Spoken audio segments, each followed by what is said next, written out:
Hello, welcome to McDowell's Strategy and Tactics, and thank you to our subscribers. In this series, we play through each of the battles in the American Grand Campaign in Close Combat 4, the Battle of the Bulge. We use historical World War II US Army doctrine to plan and conduct each battle. We start on the strategic map. It is 0800 hours on December 20, 1944, and the weather is overcast. Artillery has been allocated, and there is no air support and no supply drops. In the last episode, the after-action review for Turn 8, we examined the battle to date, reviewed enemy and friendly dispositions, and gave orders to subordinate units for this morning. The Americans planned to launch a counterattack on the German front line. However, orders came in from OKW to send in all the tanks.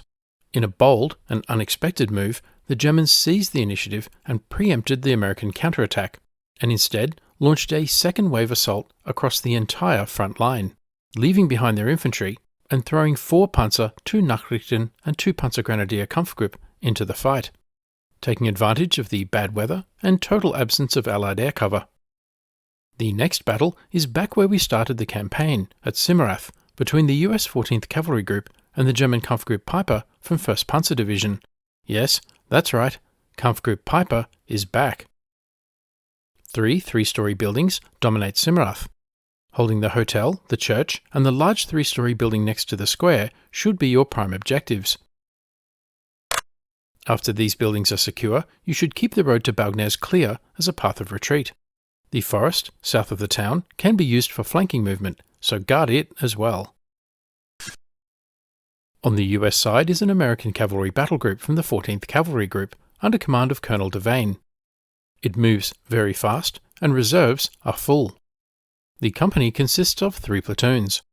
First platoon is mostly armoured cavalry, M8 Greyhounds and M20s. Second platoon is mostly recon scouts. And third platoon includes 2 anti-tank guns and 2 Stuart light tanks. The original squads retain their names and statistics. Let's rename the new squads off camera. Now, let's review each of the squads. 1-1 is 1st Platoon Headquarters Command Half-Track. 3-1 is 3rd Platoon Headquarters. 2-1 is 2nd Platoon Headquarters. 2-4 is a Recon Squad. 2-5 is a Recon Squad. 2-2 is also a Recon Squad. 3-4 is a Stuart light tank with a 37mm gun. 3-5 is also a Stuart light tank. 1-3 is an M8 Greyhound 37mm. 1-2 is also an M8 Greyhound. 1-4 is an M20 with a heavy machine gun. 1-5 is also an M20. 3-2 is a 3-inch anti-tank gun. 3-3 is a 57mm anti-tank gun. And 2-3 is an M9 bazooka team. Next, let's look at the map and conduct a commander's estimate of the situation.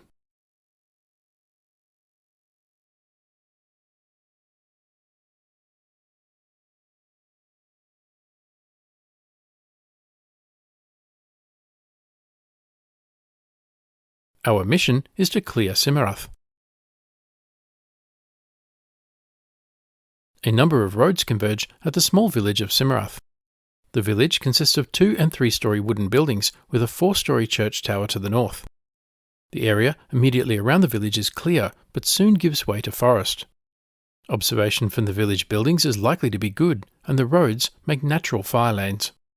The village buildings also provide good concealment to infantry, but the wooden walls do not provide much cover against direct fire. The surrounding forest is an obstacle to vehicle movement, channeling vehicles into the village and along roads. Key terrain includes the church tower, the hotel building to the west, the 3-storey building to the south overlooking the square, and the road to Baugnez to the west. Each of these points controls movement through the village. The surrounding forest means the roads and open fields are the avenues of approach for vehicles. From the west, number 1 is over the open fields to the north, number 2 is up the road from Baugnez towards the centre of Simmerath, and number 3 is over the open fields to the south. The Germans are operationally counter-attacking, but locally are in defence.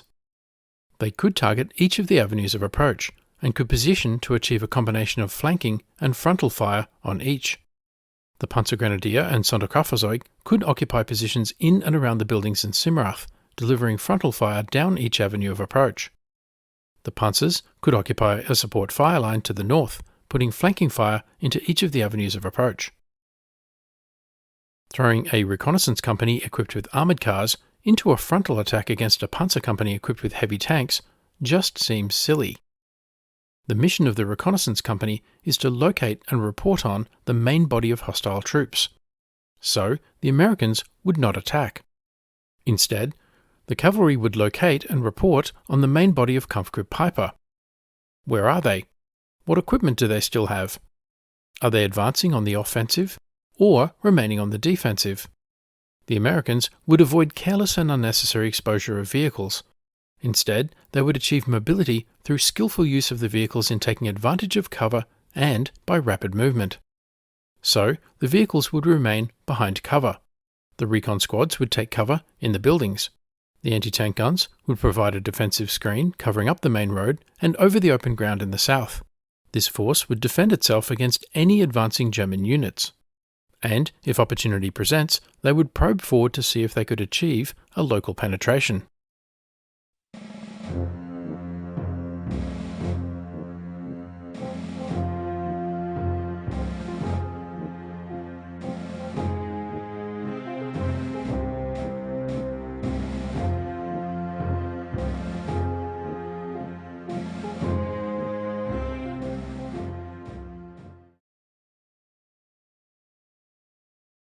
I have made my decision and have placed the platoons and squads in position.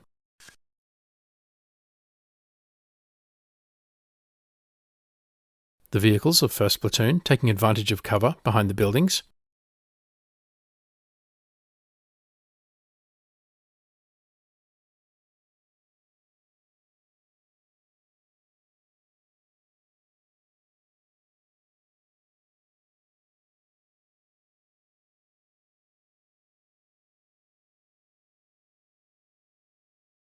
The recon scouts of 2nd Platoon occupying observation posts in the multi-storey buildings.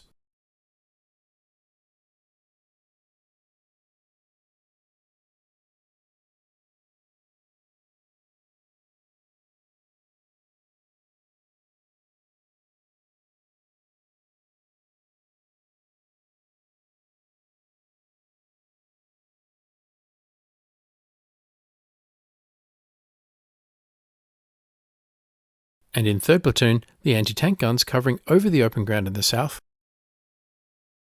and up the main road,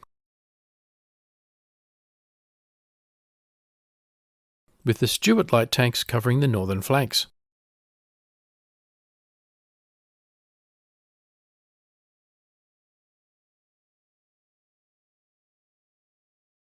And so we begin. Panzers to the east.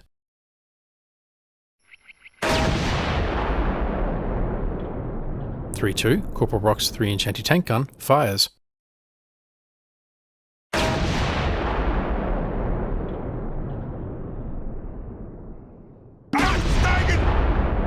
And knocks out the Kampfgruppe commander in the Befehlspanzer 5G.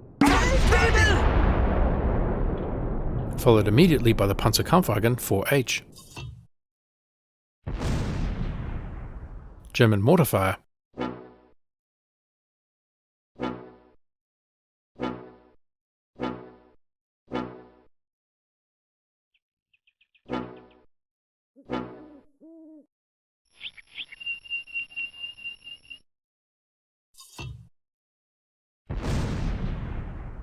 Another tank to the east, presenting its flank.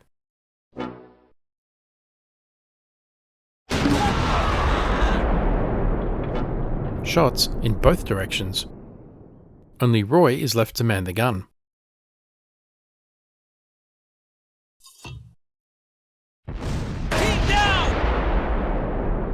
He is killed and Corporal Rock's anti-tank gun destroyed. A flame half-track sees the opportunity to move forward.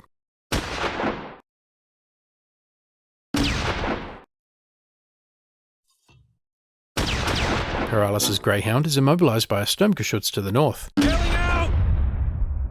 and is destroyed. The Americans are caught in a pincer.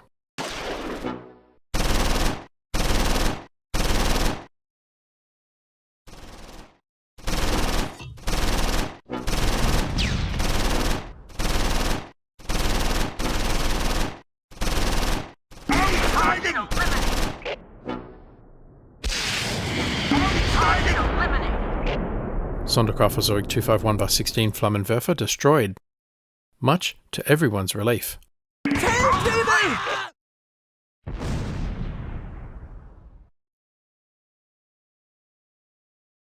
A Sonderkraftfahrzeug Kommandowagen was also destroyed to the north. German infantry are advancing through the tree line.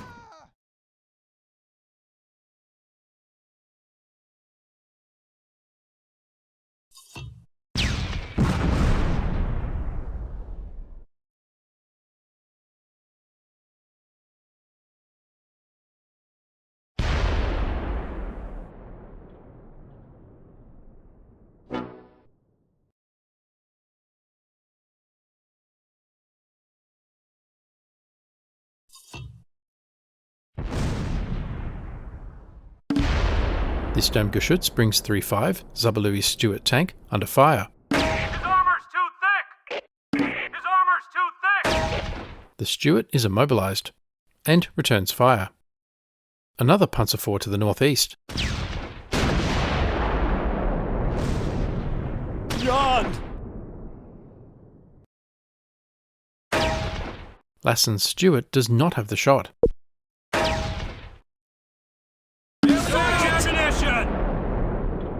Zaberlouis Stuart tank is knocked out.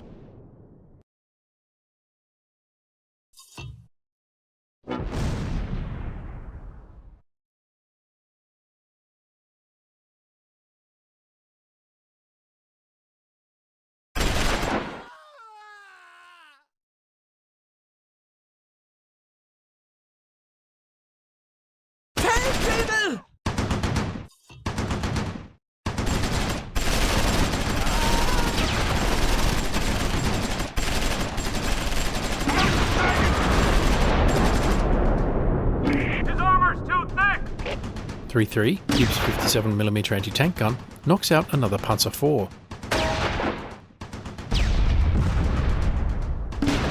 Conserving ammunition! Lassen trades shots with the Sturmgeschütz. The assault gun's frontal armour is impervious to the 37mm rounds. The bazooka team moves up to cover the northern flank. Regrouping! Lieutenant!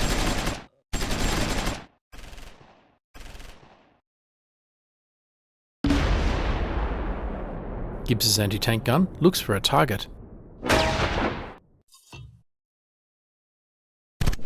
armor's too thick! But takes return fire. German infantry now mount an assault.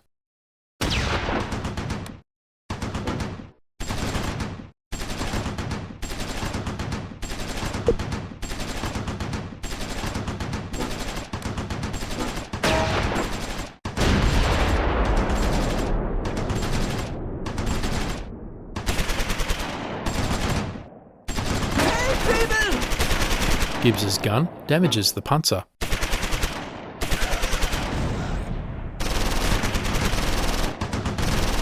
Childs mans the gun alone. Taking fire!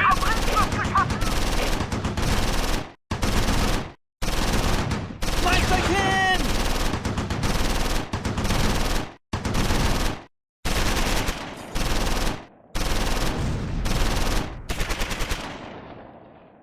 Team redeployed!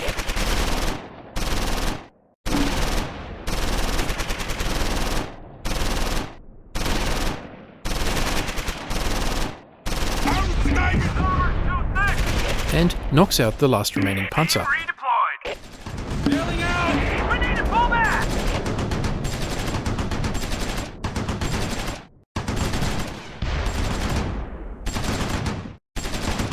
First Platoon headquarters is knocked out. Einfliegendes Geschoss! Bailing out. All of our tanks have been destroyed! Target eliminated. The second Stuart is destroyed. Wreck one! Sergeant! Lassen is killed, along with 2 crew. Riley! 3 crew. Take cover. Target out of range. This now becomes an infantry fight. Target out of range. German infantry have the numbers, but the American reconnaissance squads have cover. Move completed. McQueen's bazooka targets the Sturmgeschütz.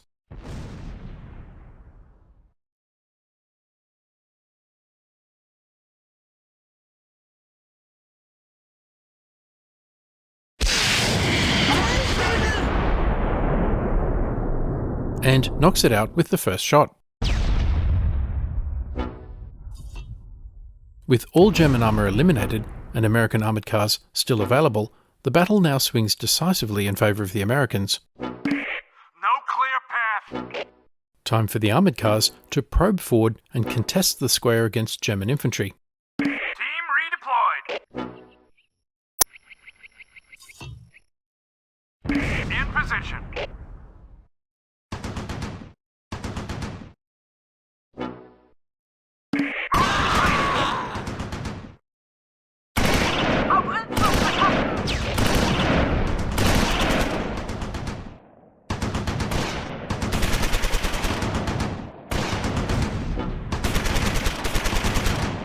Wir erliegen unter schweren Beschuss! Ah! Feldwebel!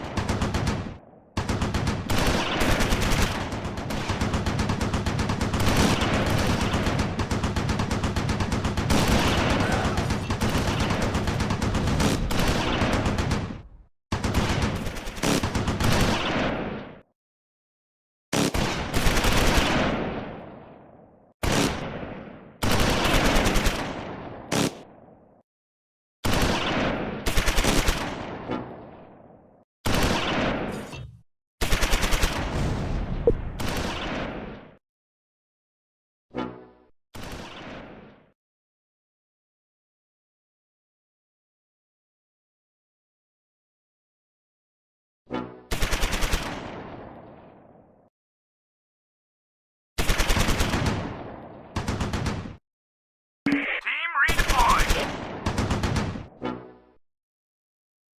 Major German victory. The battle ended because both sides' force morale got too low. Both sides still control some victory locations.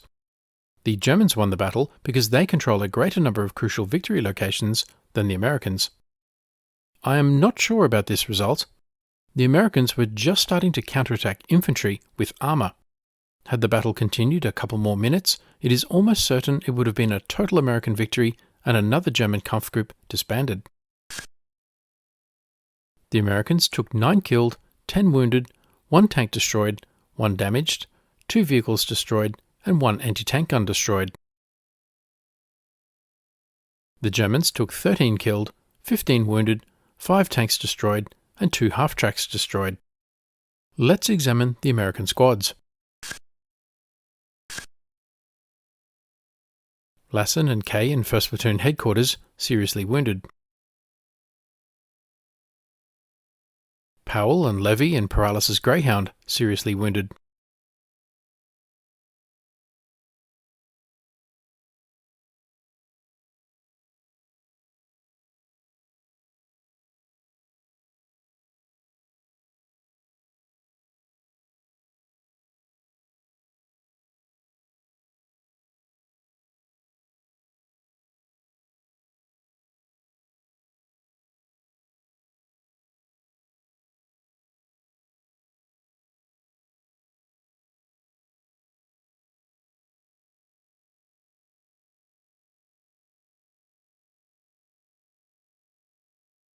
2nd Platoon was largely unharmed.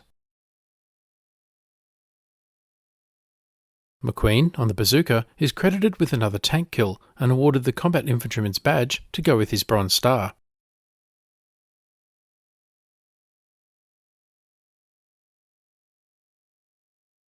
Corporal Rock's team are all killed or wounded. Rock shares credit for a tank kill with Dittmann. Roy is credited with another tank kill and awarded the Bronze Star. Gibbs, Jekyll and Brooks are all killed. Robertson and Childs are both credited with tank kills and both are awarded the Combat Infantryman's Badge. Sergeant Lasson's Stuart tank is destroyed and his entire crew killed. Sergeant Zabalui and Irwin seriously wounded, and Wozniak killed in the 2nd Stuart light tank. So far, the campaign remains a major American victory. The Grand Campaign has 12 days remaining. Your defence of the Ardennes is progressing better than your historical counterparts.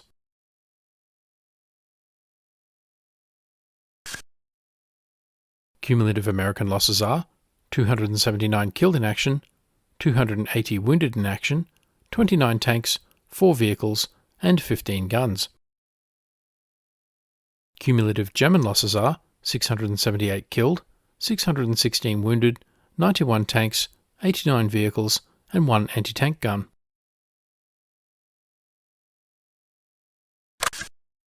So, what did we learn? If nothing else, this battle demonstrated that armoured reconnaissance units with light tanks and armoured cars should not go head-to-head against a Panzer formation. Before the battle, I expected the Germans to remain in the town and to bring both flanking and frontal fire on advancing American forces.